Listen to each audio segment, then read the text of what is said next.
Hi hello ನಮಸ್ತೆ friends. ಇವತ್ತು P M Kisan Samman Nidhi ಯೋಜನೆ 21ನೇ ಕಂತು ಯಾವ ದಿನಾಂಕದಂದು ರೈತರ ಖಾತೆಗೆ ಜಮಾ ಆಗುತ್ತದೆ ಮತ್ತು ಪಿ ಎಂ ಕಿಸಾನ್ ಸಮ್ಮಾನ್ ನಿಧಿ ಯೋಜನೆಯ 21ನೇ ಕಂತು ರೈತರು ಪಡೆಯಬೇಕಾದರೆ ಯಾವ ಯಾವ ನಿಯಮಗಳನ್ನು ಪಾಲನೆ ಮಾಡಬೇಕು ಎನ್ನುವುದರ ಮಾಹಿತಿಯನ್ನು ಈ ವಿಡಿಯೋದಲ್ಲಿ ತಿಳಿದುಕೊಳ್ಳೋಣ. ಫ್ರೆಂಡ್ಸ್ ನಿಮಗೆಲ್ಲರಿಗೂ ಗೊತ್ತಿರಬಹುದು, ಪಿ ಎಂ ಕಿಸಾನ್ ಸಮ್ಮಾನ್ ನಿಧಿ ಯೋಜನೆಯ 20ನೇ ಕಂತು ಮಾನ್ಯ ಪ್ರಧಾನಮಂತ್ರಿಗಳು ವಾರಣಾಸಿಯಿಂದ ಆಗಸ್ಟ್ 2ರಂದು ರೈತರ ಖಾತೆಗೆ ಪಿ ಎಂ ಕಿಸಾನ್ ಸಮ್ಮಾನ್ ನಿಧಿ ಯೋಜನೆಯ ಹಣ ಬಿಡುಗಡೆ ಮಾಡಲಾಗಿದ್ದು, 20ನೇ ಕಂತಿನ ಹಣವನ್ನು ತೆಗೆದುಕೊಂಡ ರೈತರು ಕಾಮೆಂಟ್ ಮಾಡಿ ತಿಳಿಸಿ ಯಾರಿಗೆ 21ನೇ ಕಂತು ಜಮಾ ಆಗಿದೆ ಎಂದು. ಅದೇ ಥರ ನಾವು ಇವತ್ತು ಈ ವಿಡಿಯೋದಲ್ಲಿ 21ನೇ ಕಂತು ರೈತರ ಖಾತೆಗೆ ಯಾವ ದಿನಾಂಕದಂದು ರೈತರ ಖಾತೆಗೆ ಜಮಾ ಆಗಲಿದ್ದು ಮತ್ತು 21ನೇ ಕಂತು ಪಡೆಯಬೇಕಾದರೆ ಯಾವ ಯಾವ ಷರತ್ತುಗಳನ್ನು ಅನ್ವಯಿಸಬೇಕು ಎನ್ನುವುದರ ಮಾಹಿತಿಯನ್ನು ಈ ವಿಡಿಯೋದಲ್ಲಿ ತಿಳಿದುಕೊಳ್ಳೋಣ. ಅದಕ್ಕಿಂತ ಮುಂಚೆ ನೀವೇನಾದರೂ ನನ್ನ ಚಾನಲನ್ನು ಸಬ್ಸ್ಕ್ರೈಬ್ ಮಾಡ್ಕೊಳ್ಳೋದಿದ್ರೆ ಸಬ್ಸ್ಕ್ರೈಬ್ ಮಾಡ್ಕೊಳ್ಳಿ ಅಂತ ಹೇಳ್ತಾ ಬನ್ನಿ ಫ್ರೆಂಡ್ಸ್, ವಿಡಿಯೋನ ಶುರು ಮಾಡೋಣ. ಓಕೆ ಫ್ರೆಂಡ್ಸ್, ನೋಡ್ಬೋದು ನಾವು ಇವಾಗ ಮೊದಲನೇದಾಗಿ ಪಿ ಎಂ ಕಿಸಾನ್ ಸಮ್ಮಾನ್ ನಿಧಿ ಯೋಜನೆಯ ವೆಬ್ಸೈಟ್ಗೆ ಬರಬೇಕಾಗುತ್ತೆ. ನೋಡ್ಬೋದು, ನಾನು ಈ ವೆಬ್ಸೈಟ್ನ ಲಿಂಕನ್ನು ವಿಡಿಯೋದ ಕೆಳಗಡೆ ಡಿಸ್ಕ್ರಿಪ್ಷನಲ್ಲಿ ಕೊಟ್ಟಿರುತ್ತೇನೆ. ನೀವು ನೇರವಾಗಿ ಈ ವೆಬ್ಸೈಟ್ಗೆ ಬರ್ಬೋದು. ಫ್ರೆಂಡ್ಸ್, ಮೊದಲನೇದಾಗಿ ನಾವು ಪಿ ಎಂ ಕಿಸಾನ್ ಸಮ್ಮಾನ್ ನಿಧಿ ಯೋಜನೆಯ 21ನೇ ಕಂತು ಪಡಿಬೇಕಾದ್ರೆ ನಮ್ಮ ಮೊದಲನೇದಾಗಿ ಇಲ್ಲಿ ಈ ವೆಬ್ಸೈಟ್ಗೆ ಬಂದ ಮೇಲೆ ಇಲ್ಲಿ ಕೆಳಗಡೆ ನೋಡ್ಬೋದು ಫ್ರೆಂಡ್ಸ್, ಇಲ್ಲಿ ಫಾರ್ಮರ್ ಕಾರ್ನರಲ್ಲಿ ಮೊದಲನೇದಾಗಿ ಆಪ್ಷನ್ಸ್ ಬರುತ್ತೆ. ಇಲ್ಲಿ KYC ಆಗಿದೆಯೋ ಅಥವಾ ಇಲ್ಲವೋ ಎಂದು ತಿಳಿದುಕೊಳ್ಳಬೇಕಾಗುತ್ತೆ. ಅದೇ ಥರ ಬನ್ನಿ ಫ್ರೆಂಡ್ಸ್, ನಾವು ಇವಾಗ KYC ಆಗಿದೆಯೋ ಅಥವಾ ಇಲ್ಲವೋ ಎಂದು ಇಲ್ಲಿ ಸೆಲೆಕ್ಟ್ ಮಾಡಿ ನೋಡ್ಬೋದು ಫ್ರೆಂಡ್ಸ್. ಇವಾಗ ನಾವು ಇಲ್ಲಿ ನಮ್ಮ ಆಧಾರ್ ಕಾರ್ಡ್ ನಂಬರ್ ಹಾಕಿ ಸರ್ಚ್ ಕೊಡಬೇಕಾಗುತ್ತೆ. ಬನ್ನಿ ಫ್ರೆಂಡ್ಸ್, ಇಲ್ಲಿ OTP ಬೇಸ್ಡ್ KYCಯ ಮಾಹಿತಿಯನ್ನು ಇಲ್ಲಿ ಪಡೆದುಕೊಳ್ಳಬೇಕಾಗುತ್ತೆ. ಬನ್ನಿ ಫ್ರೆಂಡ್ಸ್, ನಾವು ಇವಾಗ ಇಲ್ಲಿ ನಮ್ಮ ಆಧಾರ್ ಕಾರ್ಡ್ ನಂಬರ್ ಹಾಕಿ ಸರ್ಚ್ ಅಂತ ಕೊಡೋಣ. ಓಕೆ ಫ್ರೆಂಡ್ಸ್, ನೋಡ್ಬೋದು ಇವಾಗ ನಾನು ನನ್ನ ಆಧಾರ್ ಕಾರ್ಡ್ ನಂಬರ್ ಹಾಕಿದ್ದೇನೆ. ಅದೇ ಥರ ಇಲ್ಲಿ ಸರ್ಚ್ ಅಂತಿದೆಯಲ್ಲ ಫ್ರೆಂಡ್ಸ್, ಅದನ್ನು ಕೊಡಬೇಕಾಗುತ್ತೆ. ಕೊಟ್ಟ ಮೇಲೆ ನೋಡ್ಬೋದು ಫ್ರೆಂಡ್ಸ್, ಇಲ್ಲಿ KYC ಆಲ್ರೆಡಿ ಡನ್. ನೋಡ್ಬೋದು ಫ್ರೆಂಡ್ಸ್, ಇದೇ ಥರ ನೀವು ಕೂಡ ನಿಮ್ಮ ಆಧಾರ್ ಕಾರ್ಡ್ ನಂಬರ್ ಹಾಕಿ ಸರ್ಚ್ ಅಂತ ಕೊಟ್ಟ ಮೇಲೆ KYC ಆಲ್ರೆಡಿ ಡನ್ ಅಂತ ಬಂದರೆ ನಿಮಗೆ 21ನೇ ಕಂತು ಖಂಡಿತವಾಗಿ ಜಮಾ ಆಗುತ್ತದೆ ಫ್ರೆಂಡ್ಸ್. ಓಕೆ ಫ್ರೆಂಡ್ಸ್, ಇದೇ ಥರ ನೀವು ಕೂಡ ನಿಮ್ಮ KYC ಆಗಿದೆಯೋ ಅಥವಾ ಇಲ್ಲವೋ ಎಂದು ತಿಳಿದುಕೊಳ್ಳಬೇಕು. ಮತ್ತು ಇದೇ ರೀತಿಯಾಗಿ ನೆಕ್ಸ್ಟು ಆಪ್ಷನ್ಸ್ ಅನ್ನೋನ್ ಅವರ್ ಸ್ಟೇಟಸ್ ಅಂತಿದೆ ಫ್ರೆಂಡ್ಸ್. ನೋಡ್ಬೋದು ಇಲ್ಲಿ ಅನ್ನೋನ್ ಅವರ್ ಸ್ಟೇಟಸ್ ಅಂತಿದೆಯಲ್ಲ, ಅದನ್ನು ಸೆಲೆಕ್ಟ್ ಮಾಡಬೇಕಾಗುತ್ತೆ.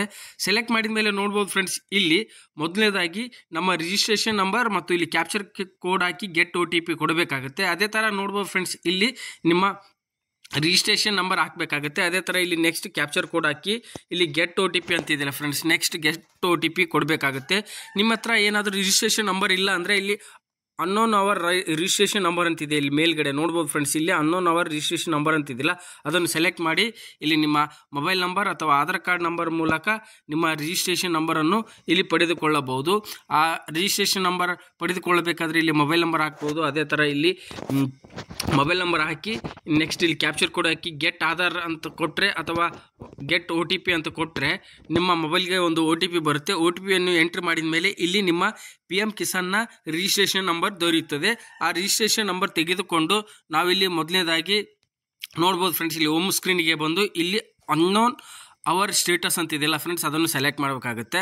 ಸೆಲೆಕ್ಟ್ ಮಾಡಿದ ಮೇಲೆ ಇಲ್ಲಿ ರಿಜಿಸ್ಟ್ರೇಷನ್ ನಂಬರ್ ಹಾಕಿ ಕ್ಯಾಪ್ಚರ್ ಕೋಡ್ ಹಾಕಿ ಗೆಟ್ OTP ಕೊಡಬೇಕಾಗುತ್ತೆ. ಬನ್ನಿ ಫ್ರೆಂಡ್ಸ್, ನಾವು ಇವಾಗ ನಮ್ಮ ರಿಜಿಸ್ಟ್ರೇಷನ್ ನಂಬರ್ ಪಡೆದ ಮೇಲೆ ಇಲ್ಲಿ ರಿಜಿಸ್ಟ್ರೇಷನ್ ನಂಬರ್ ಹಾಕಿ ಕ್ಯಾಪ್ಚರ್ ಕೋಡ್ ಹಾಕಿ ಗೆಟ್ OTP ಕೊಡೋಣ.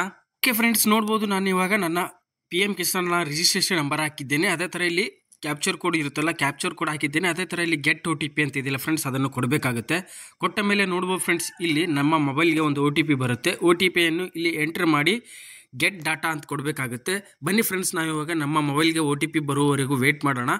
ನೀವು ಕೂಡ ನಿಮ್ಮ PM ಕಿಸಾನ್ನ ಸಂಪೂರ್ಣವಾದ ಮಾಹಿತಿಯನ್ನು ಪಡೆದುಕೊಳ್ಳಬೇಕಾದರೆ ಇದೇ ರೀತಿಯಾಗಿ ನಿಮ್ಮ ಫ್ರೆಂಡ್ಸ್ ನೋಡ್ಬೋದು, ಇಲ್ಲಿ ನಾನು ನನ್ನ ಮೊಬೈಲ್ಗೆ ಬಂದಿರೋ OTPಯನ್ನು ಇಲ್ಲಿ ಹಾಕಿದ್ದೇನೆ. ಅದೇ ಥರ ಇಲ್ಲಿ ನೆಕ್ಸ್ಟ್ ಗೆಟ್ ಡಾಟಾ ಅಂತಿದೆಯಲ್ಲ ಫ್ರೆಂಡ್ಸ್, ಅದನ್ನು ಕೊಡುತ್ತೇನೆ.